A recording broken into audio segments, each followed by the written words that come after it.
मैं दिव्या सुनीता मिश्रा बहुत प्यारा सा माता जी का भजन गीत आप लोग को सुनाने जा रही हूँ। कैसा लगेगा कमेंट में आप लोग जरूर बताना। चैनल पे नए हैं तो प्लीज़ सब्सक्राइब शेयर और लाइक करना।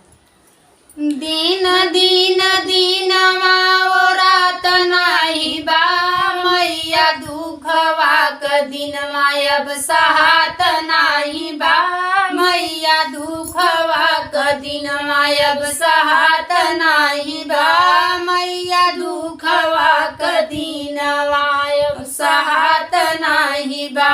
टूटही मड़ैया हमरी चुवै चार ओरी टूटही मड़ैया हमारी चू चार ओरी कहाँ सूतल बाहु मैया मड़ई हमारी छवात नहीं बा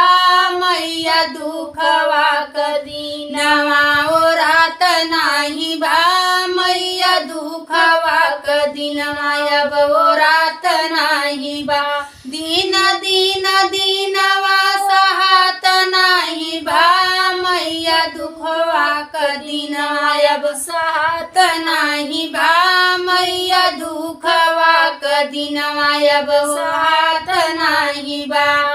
बीच मजदार मैया फासल हमारी नाइया बीच मजदार मैया फासल हमारी नाइया कहाँ सूतल बाहु मैया नैया हमारी खेवात नहीं बा मैया दुखवा क दीनवा ओ रात नहीं बा मैया दुखवा क दीनवा ओ रात नहीं बा दीन दीन दीनवा सहात नहीं बा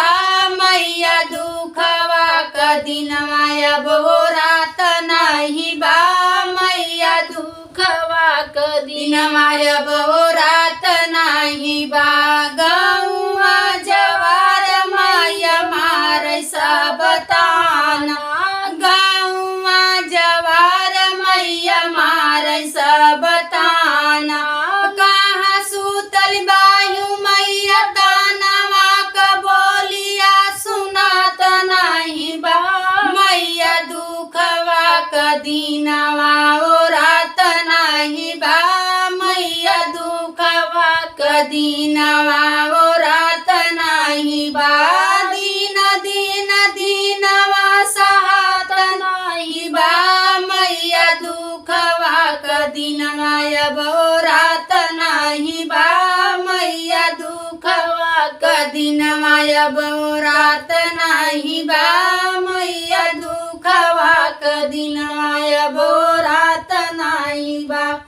कैसा लगेगा कमेंट में आप लोग जरूर बताना।